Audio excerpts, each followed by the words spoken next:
रंजना कभी ब्रश नहीं करती थी। उसे कितनी बार उसके माँ बाप ने डांटा, लेकिन उसका कोई असर उस पर होता ही नहीं था, जिस कारण से उसके दांत पीले पीले हो जाते हैं। शादी के बाद अरे बहू, वैसे तो तुझ में कोई कमी नहीं है, पर तेरे दांत दांत इतने पीले कैसे हैं बेटा? कैसे मतलब? कोई सर्जरी थोड़ी ना कराई है। वो तो क्या नाम, मैं ब्रश नहीं करती थी तो पीले हो गए। अब क्या करूं? आप कहे तो लाल करवा लूं या फिर काले? यार ये क्या है, क्यों माँ से लड़ रही हो? लड़ रही हूँ? अरे मैं लड़ रही हूँ या ये बोल रही है कि दांत पीले हैं, पीले। अरे तपस्या थोड़ी ना की है इन्हें पीले करने के लिए। बकायदा ब्रश नहीं किया है 20 साल तक, तब जाकर। छी, कैसी बात कर रही हो? ये उस वक्त तो पीले नहीं थे जब हम लोग तुम्हें देखने आए थे। अरे तब साफ करवा लिया होगा डेंटिस्ट के पास जाकर। अब देखो कैसे पीले पीले लग रहे हैं। रंजना सास की तरफ गुस्से से देखती है। फिर शुरू हो गई पीले पीले पीले। अरे पीले तो तब भी थे जब मेरे हाथ का रसगुल्ला उड़ा उड़ा कर खा रही थी और बोल रही थी, लड़की नहीं गुणों का खजाना दे रहे भाई साहब आप। खैर, अब वो लोग करते भी तो क्या करते, पीले दांत वाली बहू पल्ले पड़ी थी तो झेलना तो था ही। एक दिन कीर्तन में रंजना गाना गा रही थी। अरे कमला बहन, माँ का द्वार है, यहाँ तो सब शुद्ध होकर आते हैं, फिर अपनी बहू को ब्रश भी नहीं करवाती तुम।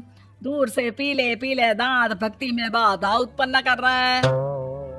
और कोई 2 साल के बच्चे थोड़ी ना लेकर आई हूँ मैं बहू बनाकर।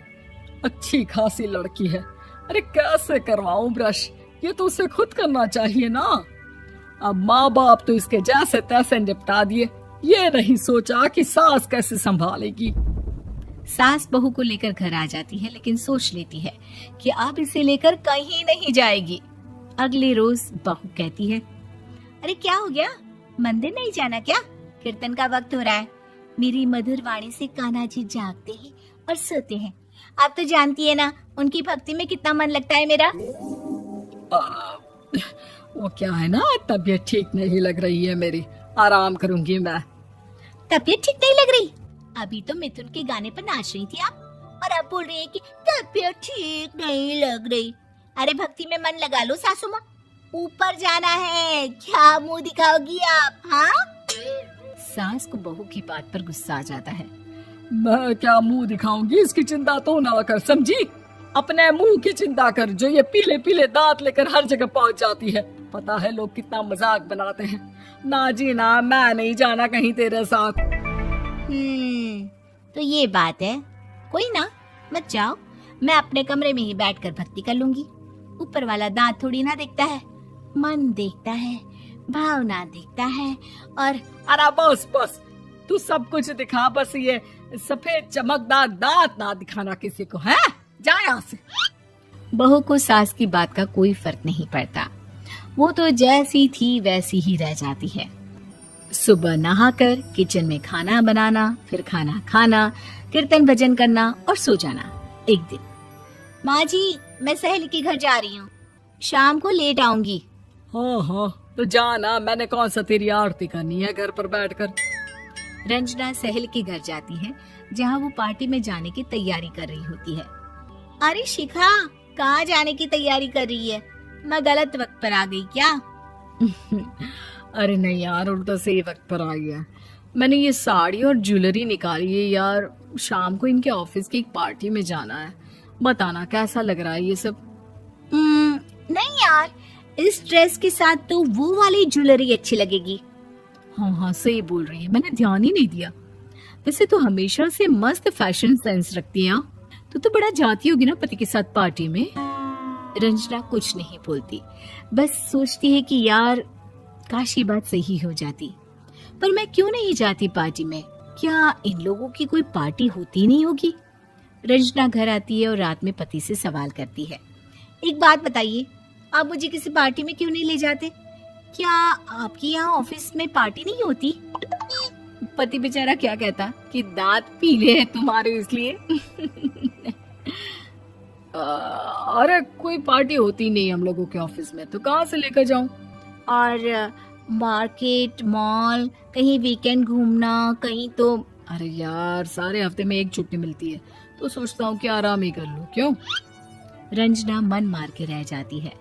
पहले कभी सास के साथ मंदिर जाया करती थी, लेकिन वो भी सास ने ले जाना बंद कर दिया। घर बैठी बैठी रंजना बोर हो जाती है। तभी उसे आइडिया आता है और वो मायके जाने का सोचती है। सासू माँ, 2 दिनों के लिए मम्मी के घर जा रही हूँ। अच्छा अच्छा, ठीक है, आराम से जा।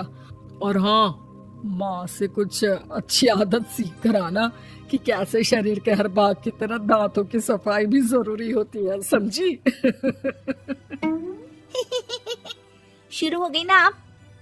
वो लोग आपकी तरह नहीं है कि छोटी छोटी बात का बतंगड़ बना दे। उन लोगों के लिए मैं मायने रखती हूँ, ना कि मेरे पीले पीले दांत। रंजना माँ को बिना बताए उन लोगों को सरप्राइज देती है, लेकिन जैसे ही वो दरवाजे पर पहुंचती है, अंदर देखती है कि घर वाले कहीं जा रहे होते हैं। अब माँ, काश रंजना दीदी के दांतों वाली प्रॉब्लम नहीं होती, तो वो भी हम लोगों के साथ चलती ना बुआ जी की बेटी की शादी में। हाँ बेटा, लेकिन अब उसे कौन समझाए कि उसको उसके पीले दांत नहीं दिखते, लेकिन उसके आसपास के लोगों को कितना एम्बैरेसिंग फील कराते हैं। मुझे तो कितनी बार उसके स्कूल की टीचर ने शिकायत की कि उसके साथ कोई लड़की बैठना भी नहीं चाहती, और ना ही कॉलेज में कोई उससे बात करना चाहता था। लेकिन पता नहीं क्यों उसे ये बात समझ में ही नहीं आती।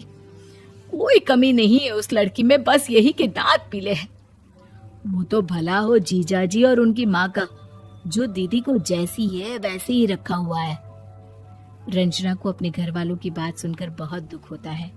वो सोचती है कि वो क्या करे, लेकिन फिर वो सीधा डेंटिस्ट के पास जाती है, अपने दांत चमकाती है और कसम खाती है कि वो रोज ब्रश करेगी। अरे क्या हो गया?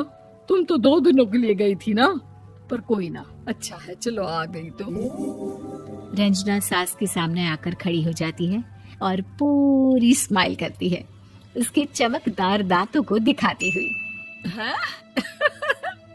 चले मंदिर? माँ, मुझे माफ कर दीजिए, मैंने आप लोगों को बहुत एम्बैरेसिंग फील करवाया। मैं आज से रोज ब्रश करूंगी।